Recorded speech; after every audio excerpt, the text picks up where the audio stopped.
In case you've been living up under a rock, everybody know inflation is out of control. I said on yesterday's show that I guaranteed inflation probably was over 7%. The CPI report came out today, which we're going to look at later on. And guess what? Inflation now has hit over 7%, which is the highest we have seen in the last 40 years. This episode, we're going to talk about 3 companies that benefit or that can benefit from this rise. And what we're going to do, we're going to talk about pricing power. We're going to talk about inflation. We're going to look at the CPI report. Elizabeth Warren made a very good point. And the last time inflation was as high was back in 1981.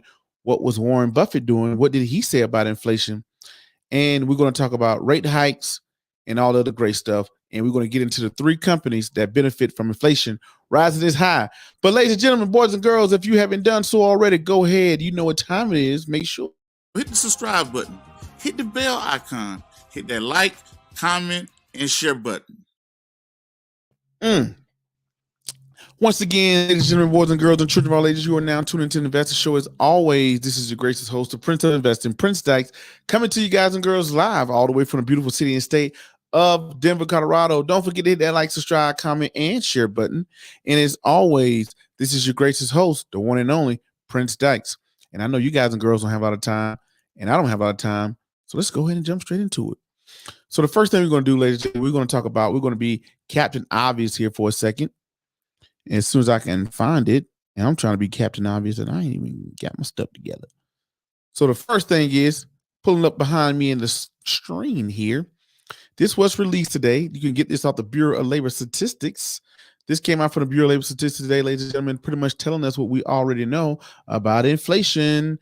Here we go. Here it came out today. This is the Consumer Price Index for December 2021. The Consumer Price Index for all urban customers increased 0.5% in December on a seasonal adjusted basis after rising 0.8% in November.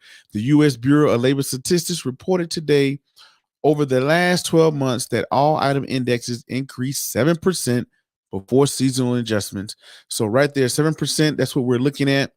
We was at 6.8% last time, but hey, you know, inflation is going up. It's a byproduct of all the money we pumped into the market, all of the stimulus packages that we did that made this reminds me of what Jerome Powell did in 2021, reminds me of something that Alan Greenspan did in like the early 90s, where we had this time where we thought we was going to go into a depression. The Fed stepped in and it acted like it never happened and the plane was going down and we just took off and it seemed like nothing happened.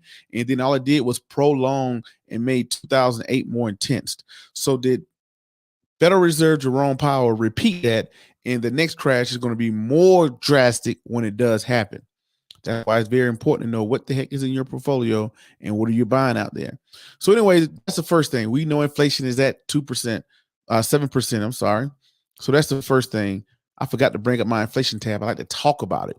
So inflation is now at 7%. So what? Yes, we know that. What does that mean? Who benefits? Like they always say, there's a bull somewhere, everywhere in the market. Now, to go back to this, I came across a pretty cool article, and it made me think of every time I look at, 40 years ago, who was around in 40 years? I wasn't even around in 40 years. So what was around in 40 years economically that was speaking about what was going on in economical times? That, ladies and gentlemen, is the guy you already know who dropped the gems. Play that again. Y'all ain't hear it. That's Mr. Warren Buffett.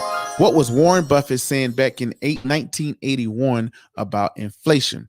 So I don't want to keep seeming like I'm jumping all over the place, but we're going to get straight into that. I'm going to go straight into it. So maybe that's the way my show is supposed to run tonight. What did Warren Buffett say about inflation back in 1981? Here we go. We're going to pull it up. He puts out an annual shareholders meeting letter. Back then, he did a meeting too every single year, way before I was born. So let's see what he was saying about inflation. So the first step is, if you want to see how inflation was going at that time, here we go. Let's take a look. Let's take a look at a chart and see the last time inflation was this particularly high. Where are we at here? Nope, that's my email. Here we go, right here. Here's the historical data. Boom. Right? So right here, I'm on a website called microtrends.com. I don't know if it's 100% accurate, but it seems to be okayly accurate, right? So you go over here to today. Today we see inflation. They have inflation here on this thing here at 7.04%, right? As you can see, inflation has been this high. The last time inflation was this high was before I was born. I think this is back in the 80s. Yeah, early 80s. 1980, 1981, when inflation was at 13%, 14%. Inflation was this high. What was people saying at that time? Now, before this, we had way back in, I think, in the 50s when it was at 8%. Is that 8%? No, it's not. Got to be higher than 18%. I'm sorry. When it was at 18%, and then, back here, I think this was like in, yeah, that's it at the bottom of the screen. 1918, this is when we was going into the Great Depression. What happened?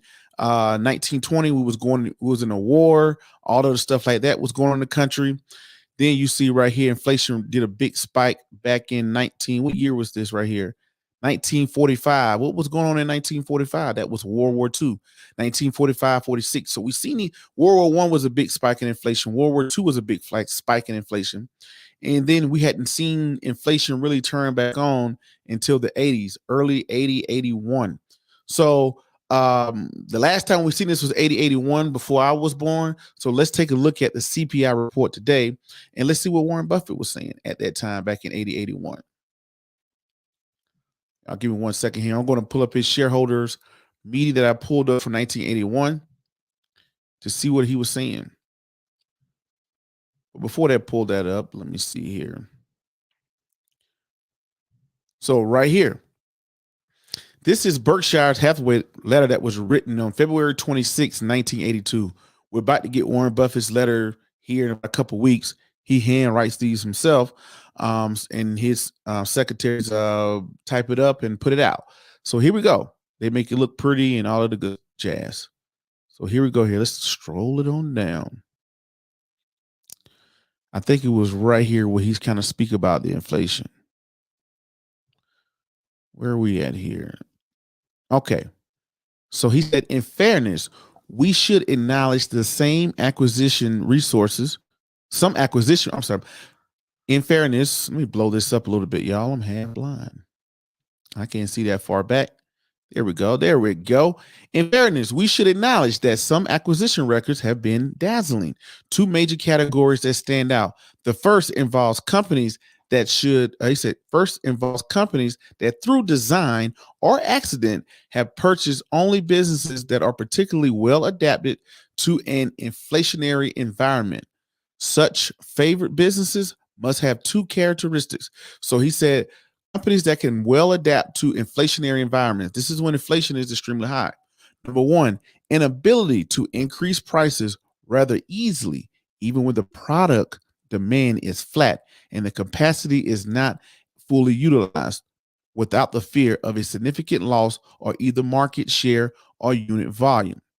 So right here, he's saying a company that can, at a time when prices are rising, a company can raise its prices very easily with no problem.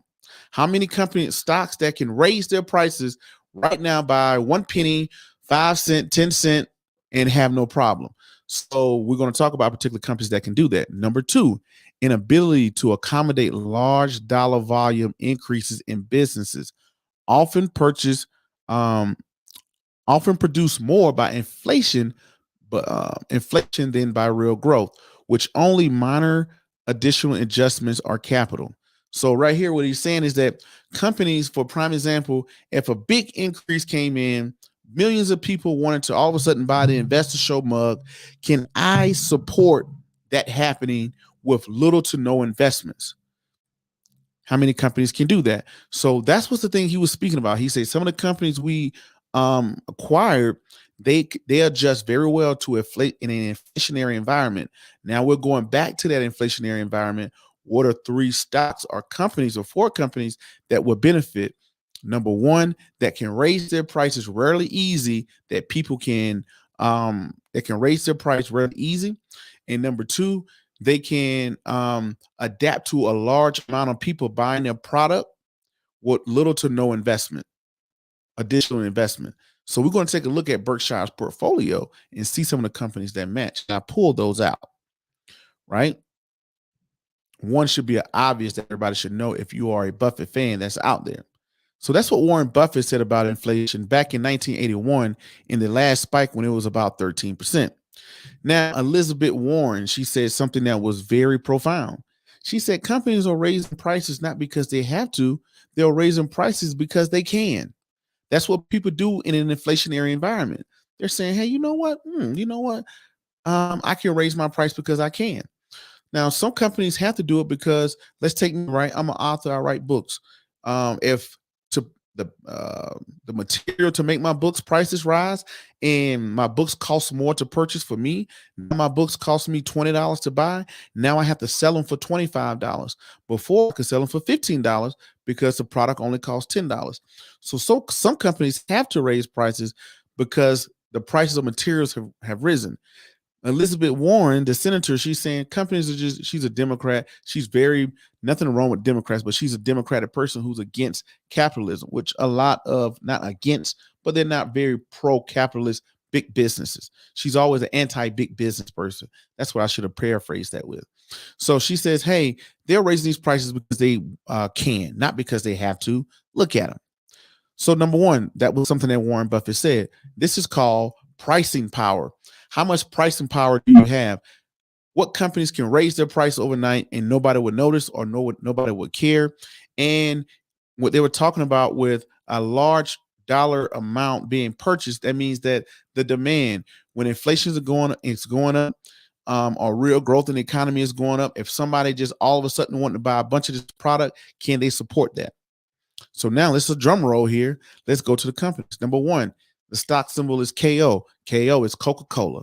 You know, Warren Buffett always said it. You can raise the price of Coca-Cola by 5 cents and nobody would care. And that will generate billions of dollars for the company, right? That's number one. Number two, American Express, right? American Express.